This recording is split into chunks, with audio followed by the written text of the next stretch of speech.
करते हैं। इस वक्त की बड़ी खबर गोपालगंज से आ रही है, जहां बीजेपी समर्थक और आभूषण कारोबारी परमात्मा सोनी पर जानलेवा हमला किया गया है। आपको बता दें कि आरोप है कि उनकी कार में तोड़फोड़ कर आभूषण लूट लिया गया। घटना बरौली थाना क्षेत्र के सरफरा बाजार की बताई जा रही है। आरजेडी के समर्थकों पर विधानसभा चुनाव की रंजिश को लेकर के हमला करने का आरोप लगा है। घायल कारोबारी को इलाज के लिए सदर अस्पताल में भर्ती कराया गया है।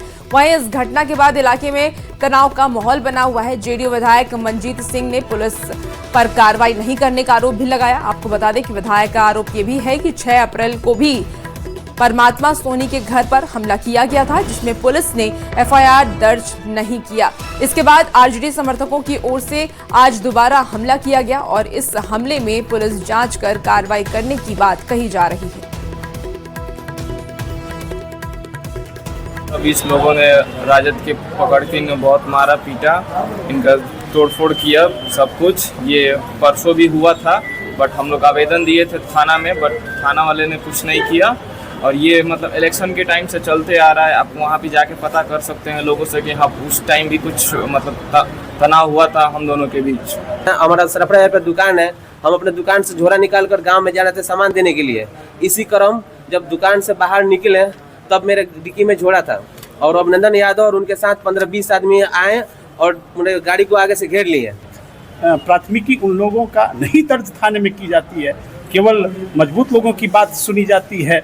तो ऐसे में माहौल को बिगाड़ने का कोशिश थाना के द्वारा किया जा रहा। आरजेडी के लोग आज भी इतने दबंग हैं कि इस तरह से प्रहार कर रहे हैं। तो ये तो जांच का मामला है, पुलिस निष्पक्ष तरीके से जांच करे। देखिए, छपरा से एक और बड़ी खबर सामने आ रही है, जहां निशांत कुमार भक्ति में डूबे हुए नजर आ रहे हैं। अंबिका भवानी मंदिर पहुंचे हैं निशांत कुमार। अंबिका भवानी मंदिर में पूजा अर्चना कर रहे हैं निशांत कुमार। तो विधि विधान के साथ माता रानी के दर्शन उन्होंने किए। सभी के सुख समृद्धि और जन कल्याण की कामना भी निशांत कुमार की तरफ से की गई है। ये तस्वीर आपको दिखा रहे हैं, जहां भक्ति के रस में निशांत डूबे नजर आ रहे हैं। बता दें कि राजनीति में एक्टिव होने के बाद से ही निशांत कुमार भक्ति में लीन नजर आ रहे हैं। वो मंगलवार को भी सोनपुर की हरिहर नाथ मंदिर पहुंचे थे। वहीं आपको बता दें कि उन्होंने वहां पर भी पूजा अर्चना की थी। बात करें छपरा की, तो छपरा के आमी में स्थित अंबिका भवानी मंदिर काफी प्रसिद्ध है, जहां पर पहुंचे हैं निशांत कुमार और वो पूजा अर्चना करते नजर आ रहे हैं। ये 2 अलग अलग तस्वीरें आपको इस वक्त टीवी स्क्रीन पर दिखा रहे हैं। देखिए, 8 तारीख की ये तस्वीर है, 8/4 की, जब निशांत पूजा अर्चना करते हुए नजर आ रहे हैं। और दूसरी तस्वीर 7 तारीख की है, जहां हरिहर नाथ मंदिर में वो पूजा अर्चना करते नजर आ रहे हैं। यानी कि राजनीति में आने के साथ ही निशांत भक्ति भाव में नजर आ रहे हैं। और ये 2 अलग अलग तस्वीरें निशांत की आपको दिखा रहे हैं, जहां एक तरफ निशांत राजनीति में एक्टिव हुए हैं, तो दूसरी तरफ वो पूजा अर्चना कर सुख समृद्धि की कामना भी कर रहे हैं। 2 अलग अलग तस्वीरें हैं, जहां निशांत कुमार भक्ति में नजर आ रहे हैं। अंबिका भवानी मंदिर निशांत पहुंचे छपरा में, जहां उन्होंने पूजा अर्चना की है। विधि विधान के साथ वो पूजा अर्चना करते हुए नजर आ रहे हैं। सभी के सुख समृद्धि की कामना भी उन्होंने की है।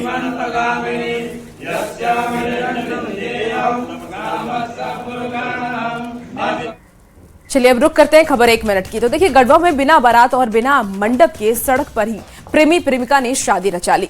और पुलिस कार्रवाई के बाद थाने से बाहर निकलते ही प्रेमी ने प्रेमिका की मांग में सिंदूर भर दिया। ये अनोखी शादी अब पूरे इलाके में चर्चा का विषय बनी हुई है।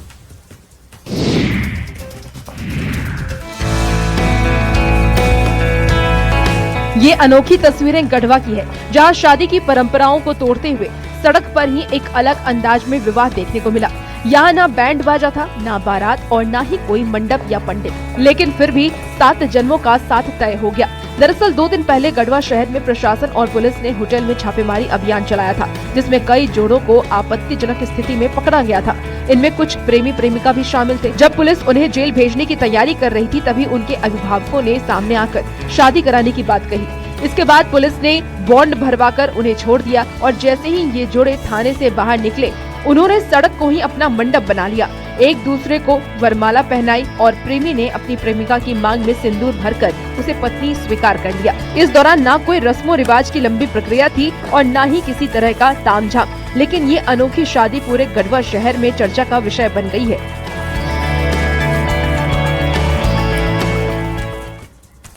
पटना से दिलचस्प तस्वीर सामने आई है, जहां मोकामा के जेडीयू विधायक अनंत सिंह के बेटे अभिनव सड़कों पर घुड़सवारी करते हुए नजर आए। विधायक पहले ही बेटे को आईपीएस बनाने की बात कह चुके हैं। घुड़सवारी का ये अंदाज अब चर्चा का विषय बन गया है।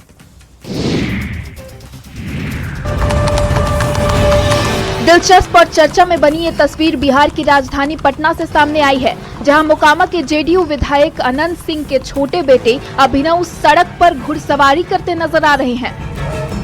पटना की व्यस्त सड़कों पर जब अचानक एक युवक घोड़े पर सवार होकर निकलता दिखा तो लोगों की नजरें उसी पर टिक गई और देखते ही देखते ये दृश्य चर्चा का विषय बन गया। बताया जा रहा है कि घुड़सवारी का ये शौक उन्हें अपने पिताजी से मिला है, क्योंकि अनंत सिंह खुद भी घुड़सवारी के बेहद शौकीन माने जाते हैं। वही खास बात ये है कि विधायक पहले ही अपने बेटे अभिनव को आईपीएस अधिकारी बनाने की इच्छा जता चुके हैं।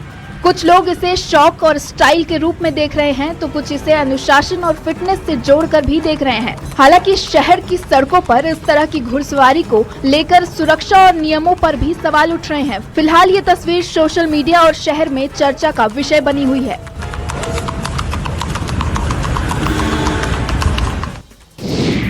जहानाबाद से भक्ति और आस्था की तस्वीर सामने आई है, जहां श्रीमद् भागवत सप्ताह और भव्य कलश यात्रा ने पूरे इलाके को भक्ति में बना दिया है। श्रद्धालु सुरेंद्र हरिदास जी महाराज के प्रवचनों का आनंद ले रहे हैं। कार्यक्रम का उद्देश्य समाज में शांति और संस्कारों का प्रसार करना है।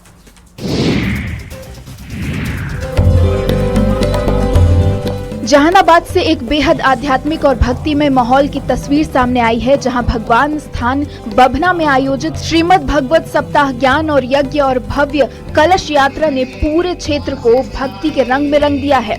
इस आयोजन में बड़ी संख्या में श्रद्धालु शामिल हो रहे हैं और सुरेंद्र हरिदास जी महाराज के मधुर और ज्ञानवर्धक प्रवचनों का रसपान कर रहे हैं। बताया जा रहा है कि ये धार्मिक आयोजन पिछले कई सालों से लगातार किया जा रहा है, जिसमें स्थानीय ग्रामीणों की सक्रिय भागीदारी रहती है। आयोजकों का कहना है कि इस कार्यक्रम का मुख्य उद्देश्य ग्रामीण क्षेत्रों में शांति, सद्भाव और आध्यात्मिक चेतना को बढ़ावा देना है। साथ ही बच्चों में अच्छे संस्कार और उज्जवल भविष्य की नींव रखने पर भी विशेष ध्यान दिया जा रहा है। कार्यक्रम के दौरान प्रतिदिन सुबह पूजा पाठ और भागवत कथा का आयोजन किया जा रहा है, जबकि शाम को महंत और विद्वान पंडितों की ओर से प्रवचन दिए जा रहे हैं। वैशाली से दर्दनाक खबर सामने आई है, जहां दारोगा कौशल कुमार ने सर्विस रिवॉल्वर से खुद को गोली मार ली। घटना के बाद परिवार में कोहराम मचा हुआ है। परिजन पत्नी का प्रताड़ना का आरोप लगा रहे हैं। पुलिस जांच में जुट गई है। ये तस्वीरें उस दरोगा के खुशहाल लम्हों की है, जिसे पति पत्नी ने कैमरे में कैद किया था ताकि बीते पल को याद कर सके, लेकिन नीति और नियति को कुछ और ही मंजूर था। यही वजह है कि आज घर में चीख पुकार और चित्कार की आवाजें गूंज रही हैं। वैशाली में तैनात दरोगा ने अपने ही सर्विस रिवॉल्वर से गोली मारकर आत्महत्या कर ली है। मृतक की पहचान दरोगा कौशल कुमार के रूप में हुई है, जो वैशाली जिले में पदस्थापित थे। परिवार वालों के मुताबिक कौशल कुमार पिछले कुछ समय से मानसिक तनाव में थे। बताया जा रहा है कि नवंबर 2025 में उनकी शादी समस्तीपुर की भावना कुमारी से हुई थी। शादी के बाद से ही दोनों के बीच अक्सर विवाद होता रहता था। परिजनों ने आरोप लगाया कि उनकी पत्नी उन पर शक करती थी। यहाँ तक कि मां का भी आरोप है कि जब वो बेटे के पास रहने लगी थी तो उन्हें भी प्रताड़ित कर वापस भेज दिया गया। इसी तनाव के चलते कौशल कुमार ने ये कदम उठाया। फिलहाल पुलिस पत्नी और उसकी मां पर एफआईआर दर्ज कर छानबीन शुरू कर दी है। नवादा से दर्दनाक खबर सामने आ रही है, जहां हाथियों के झुंड ने एक बार फिर से आतंक मचाया है। खेत में काम कर रही महिला को हाथी ने कुचल करके मार डाला। इलाके में दहशत का माहौल है। वन विभाग की टीम निगरानी में जुटी है।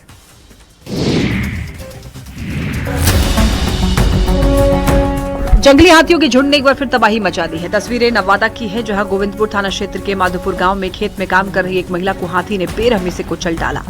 मौके पर ही उसकी दर्दनाक मौत हो गई। गाड़ी में पड़ी लाश उसकी तस्दीक कर रही है। मृतका की पहचान मुन्ना देवी के रूप में हुई है। बताया जा रहा है कि वो गेहूं की फसल काटने के लिए खेत में गई थी। इस दौरान झारखंड के जंगलों से भटक कर आया हाथियों का झुंड खेत की ओर पहुंचा और अचानक एक हाथी ने महिला पर हमला कर दिया। इस घटना के बाद गाँव में अफरा तफरी और दहशत का माहौल कायम हो गया। बता दें, यही हाथियों का झुंड पिछले कुछ दिनों से नवादा के अलग अलग इलाकों में तांडव मचा चुका है। कई झोपड़ियों को नुकसान पहुंचाया है। खेतों में लगी फसलों को भी बर्बाद किया है। यहाँ तक कि एक मजार को भी क्षतिग्रस्त करने की बात सामने आई है। फिलहाल हाथियों का झुंड माधोपुर के जंगलों में घूम रहा है, जिससे आसपास के गांव में डर का माहौल है। वन विभाग की टीम लगातार नजर बनाए हुए और बाहर से आई रेस्क्यू टीम भी खदेड़ने की कोशिश कर रही है।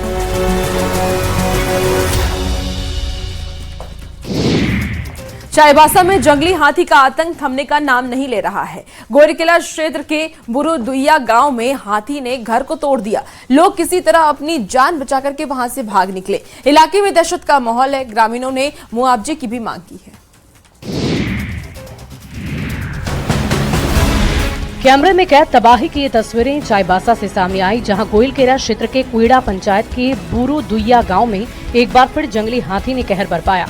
बताया जा रहा है कि जंगली हाथी ने एक घर पर हमला कर उसे पूरी तरह क्षतिग्रस्त कर दिया। इतना ही नहीं, घर में रखे अनाज को खाकर बर्बाद कर दिया। घटना के वक्त घर में मौजूद लोगों ने किसी तरह भागकर अपनी जान बचाई, लेकिन इस घटना के बाद पूरे इलाके में दहशत का माहौल है। आपको बता दें कि यह कोई पहली घटना नहीं है। 2 दिन पहले भी इसी हाथी ने वनग्राम रबुआ, कोचा और बेड़ा दुइया गांव में कई घरों को नुकसान पहुंचाया था और कुछ दिन पहले इसी क्षेत्र में एक महिला की जान भी हाथी के हमले में जा चुकी है। लगातार हो रही इन घटनाओं से ग्रामीणों में डर और आक्रोश दोनों देखने को मिल रहा है। इस घटना की जानकारी मिलते ही क्षेत्र के मुखिया डॉक्टर दिनेश बोई पाई मौके पर पहुंचे और पीड़ित परिवार से मिलकर स्थिति का जायजा लिया है। उन्होंने प्रशासन और वन विभाग से जल्द कार्रवाई की मांग की है, ताकि हाथी को सुरक्षित जंगल क्षेत्र की ओर खदेड़ा जा सके। साथ ही पीड़ित परिवारों को उचित मुआवजा देने की मांग की गई है। सरायकेला के आदित्यपुर में अपराधियों के हौसले बुलंद नजर आए। दिन दहाड़े बदमाशों ने एक घर पर ताबड़तोड़ फायरिंग कर इलाके में दहशत फैला दी। घटना सीसीटीवी कैमरे में कैद हो गई। पुलिस जांच में जुट गई है।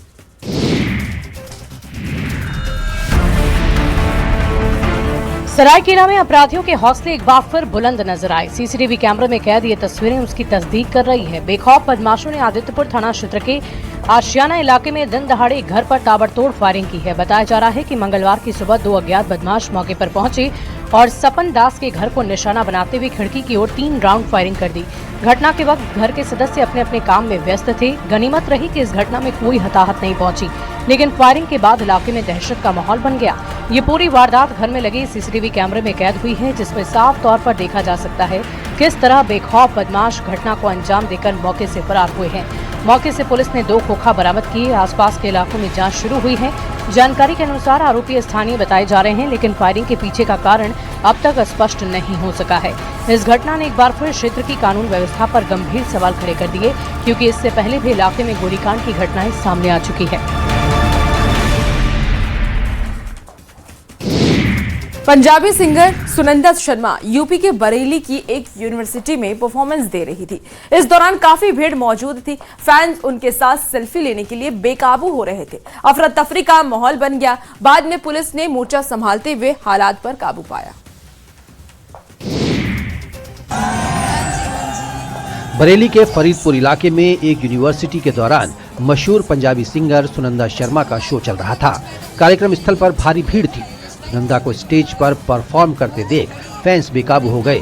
सुनंदा शर्मा को करीब से देखने और उनके साथ सेल्फी लेने की चाह में कई फैंस शोर मचाने लगे, लेकिन बात इससे भी आगे बढ़ गई। फैंस ने बैरिकेडिंग तोड़ दी। कार्यक्रम स्थल पर अफरा तफरी मचने लगी। स्टेज पर सुनंदा भी ये देखकर घबरा गई। वो मंच से फैंस को समझाती भी दिखी, लेकिन फैंस कहाँ मानने वाले थे। हालात आउट ऑफ कंट्रोल हो रहे थे। इसके बाद पुलिस को मोर्चा संभालना पड़ा। पहले उन्हें समझाने की कोशिश हुई, लेकिन वो नहीं माने। इसके बाद पुलिस ने हल्का बल प्रयोग किया, तब जाकर हालात को संभाला गया। आधे घंटे की रुकावट के बाद सुनंदा ने फिर से अपने शो को आगे बढ़ाया। दिल्ली लखनऊ नेशनल हाईवे के पास इस यूनिवर्सिटी में स्टार नाइट का आयोजन किया गया था, लेकिन भीड़ उम्मीद से ज्यादा पहुंच गई, जिससे एक बार व्यवस्था पर फिर से सवाल उठ गए। गुमला से सांस्कृतिक उत्सव की शानदार तस्वीर सामने आई, जहां सरहुल पर्व पर पूरा घाघरा मंदिर की थाप पर झूम उठा है।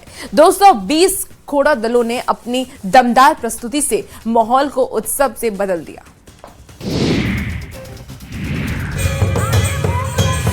भव्य और सांस्कृतिक तस्वीरें गुमला की है, जहां प्राकृतिक का महापर्व सरहुल पूरे उल्लास, आस्था और परंपरा के साथ मनाया गया। घाघरा प्रखंड मुख्यालय में चांदनी चौक स्थित झाखरा कुंभा सरना स्थल पर हजारों श्रद्धालुओं की भीड़ उमड़ पड़ी। सुबह से ही लोग पारंपरिक वेशभूषा में सरना स्थल पर जुटने लगे हैं। पाहन चंद्र उरांव ने विधि विधान से पूजा अर्चना कर क्षेत्र की सुख समृद्धि की कामना की। वहीं बैगा की ओर सरई फूल लगाकर श्रद्धालुओं को आशीर्वाद दिया गया, जिससे पूरा माहौल आध्यात्मिक ऊर्जा से सराबोर हो गया। इसके बाद सरना स्थल से निकली भव्य शोभा यात्रा ने पूरे घाघरा नगर को उत्सव में बदल दिया। मांदर, ढोल, नगाड़ा और झांझ की गूंज के बीच हजारों लोग सड़कों पर उतर आए। हर कदम पर झूमता जन समूह अपनी संस्कृति और परंपरा के प्रति गर्व का प्रदर्शन करता नजर आया।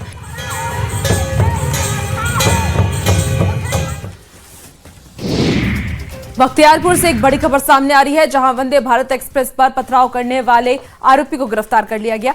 सीसीटीवी फुटेज के आधार पर पुलिस ने आरोपी की पहचान कर कार्रवाई की। स्टेशन पर लगे सीसीटीवी कैमरे में कैद ये तस्वीर बाढ़ के बख्तियारपुर की, जहां वंदे भारत एक्सप्रेस पर पथराव करने के मामले में आरपीएफ ने त्वरित कार्रवाई करते हुए आरोपी को गिरफ्तार कर लिया है। बताया जा रहा है कि 26 मार्च को train number 22234 Patna new Jalpaiguri Vande Bharat express पर पथराव की घटना हुई थी। ये घटना बख्तियारपुर रेलवे स्टेशन के प्लेटफॉर्म नंबर 3 के पूर्वी छोर के पास हुई थी। घटना के बाद रेलवे सुरक्षा बल ने मामले को गंभीरता से लेते हुए जांच की और स्टेशन पर लगी सीसीटीवी कैमरों की फुटेज खंगाली गई। फुटेज में एक युवक पत्थर फेंकता हुआ नजर आया, जो पत्थरबाजी करने के बाद रेलवे ट्रैक पार कर प्लेटफॉर्म नंबर 1 की ओर भागता हुआ दिखाई दिया। इसी आधार पर पुलिस ने आरोपी की पहचान नालंदा निवासी अजय कुमार के रूप में की है। इसके बाद उसे हिरासत में लिया गया, पूछताछ की गई, जिसमें उसने पथराव की घटनाओं को स्वीकार किया। फिलहाल पुलिस आरोपी के खिलाफ आगे की कानूनी कार्रवाई कर रही है। ये घटना एक बार फिर रेलवे सुरक्षा व्यवस्था पर सवाल खड़े करती है और यात्रियों की सुरक्षा को लेकर गंभीर चिंता भी बढ़ाती है। हजारीबाग से जमीनी हकीकत सामने आई है, जहां आज भी आदिवासी गांव में स्वच्छ पेयजल का सपना बना हुआ है। आपको बता दें कि चौपारण के कई गांवों में लोग चूहा के पानी पर ही निर्भर हैं, जिससे कि बीमारियों का खतरा बढ़ रहा है।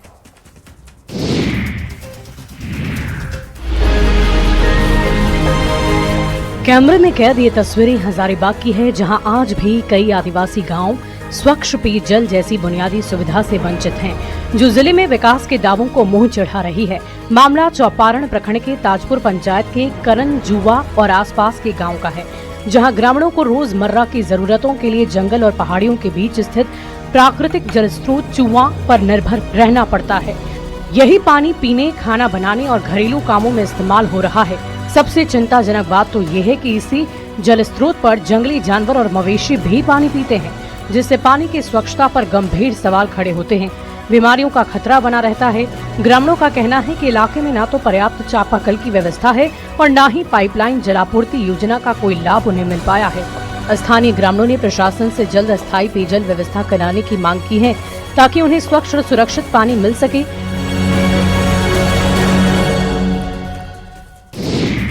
चलिए अब आपको उत्तराखंड लेकर चलते हैं, जहां ऋषिकेश में अब पानी से लेकर के हवा तक के सफर का रोमांच मिलेगा, क्योंकि अब सैलानियों को यहां सी प्लेन का लुत्फ मिलने जा रहा है। और यहां के पशु लोग बैराज पर 19 सीटर सी प्लेन का सफल ट्रायल किया गया।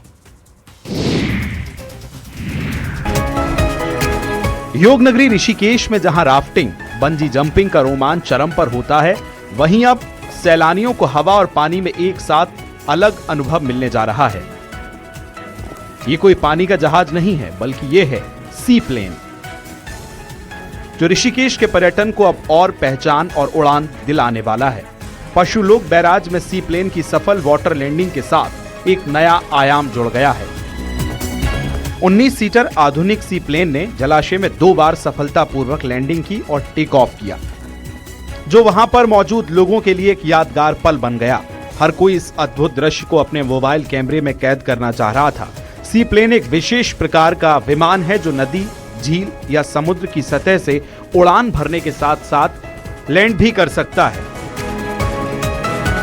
टिहरी झील के बाद अब ऋषिकेश में ये सेवा शुरू हो गई है, जो एक बड़ा कदम माना जा रहा है। वैशाली में एक बार फिर एक युवक मोबाइल टावर पर चढ़ करके हाई वोल्टेज ड्रामा करने लगा। साली से शादी की जिद में कूदने की धमकी दे रहा है। मौके पर पहुंची पुलिस युवक को समझाने में जुटी है।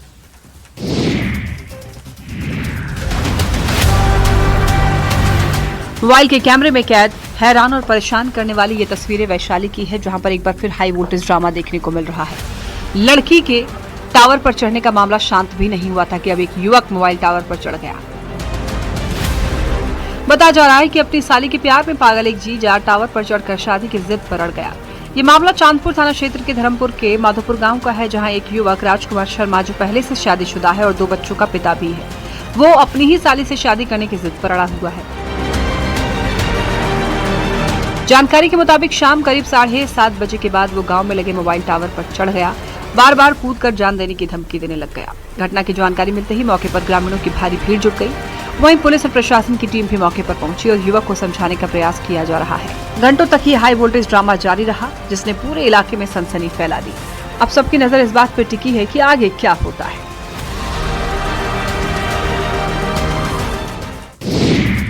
बेतिया में अवैध नर्सिंग होम पर स्वास्थ्य विभाग ने बड़ी कार्रवाई की है। आइडियल मेडिकेयर सेंटर नाम से चल रहे इस सेंटर को बिना लाइसेंस संचालित पाए जाने पर सील कर दिया गया। जांच में कई गंभीर खामियां भी सामने आई हैं।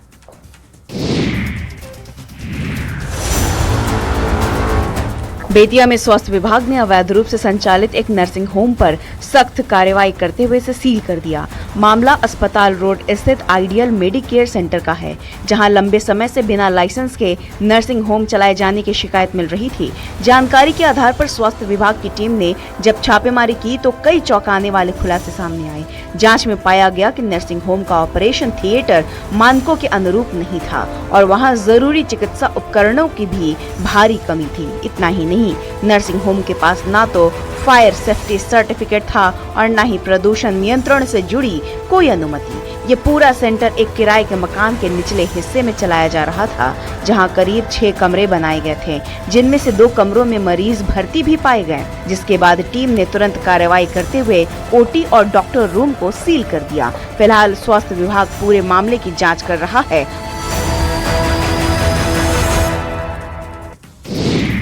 मुख्यमंत्री नीतीश कुमार के दिल्ली जाने की खबर के बाद पटना के खादी मॉल में मायूसी छा गई। कर्मियों ने उन्हें खादी के पुनर्जीवन का श्रेय देते हुए विकास पुरुष बताया है। रोजगार और पहचान देने के लिए कर्मचारी उन्हें याद कर भावुक नजर आए।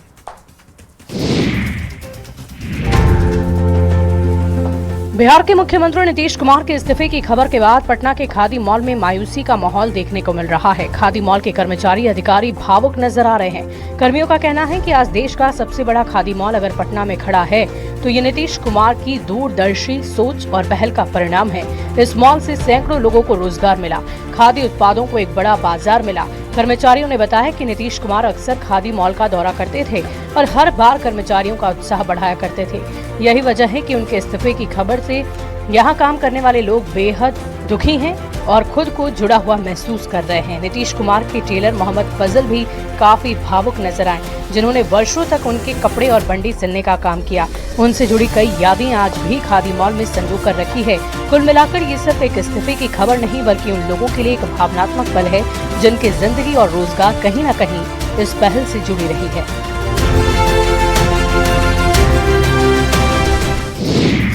22 अप्रैल से बाबा केदार और 23 अप्रैल से भगवान बद्री विशाल की पावन यात्रा शुरू होने जा रही है। इस बार दोनों धामों में श्रद्धालुओं के लिए कई नए नियम लागू किए गए हैं। चारधाम यात्रा में हर साल लाखों की संख्या में श्रद्धालु पहुंचते हैं। इस बार की यात्रा के लिए अभी तक ऑनलाइन 12.5 लाख श्रद्धालु रजिस्ट्रेशन करा चुके हैं, जिसमें सबसे अधिक 4.25 लाख केदारनाथ और 3.5 लाख रजिस्ट्रेशन बद्रीनाथ धाम यात्रा के लिए हुए हैं। भीड़ प्रबंधन एक बड़ी चुनौती है। यही कारण है कि बद्रीनाथ केदारनाथ मंदिर समिति का इस बार पूरा फोकस यात्रा को अधिक अनुशासित और सुरक्षित बनाने पर है। इसके तहत केदारनाथ और बद्रीनाथ धाम में इस बार मोबाइल पर पूरी तरह से प्रतिबंध लगा दिया गया है। मंदिर परिसर में अब मोबाइल फोन ले जाने और फोटो खींचने पर रोक रहेगी, ताकि श्रद्धालु व्यवस्थित तरीके से शांतिपूर्वक दर्शन कर सकें।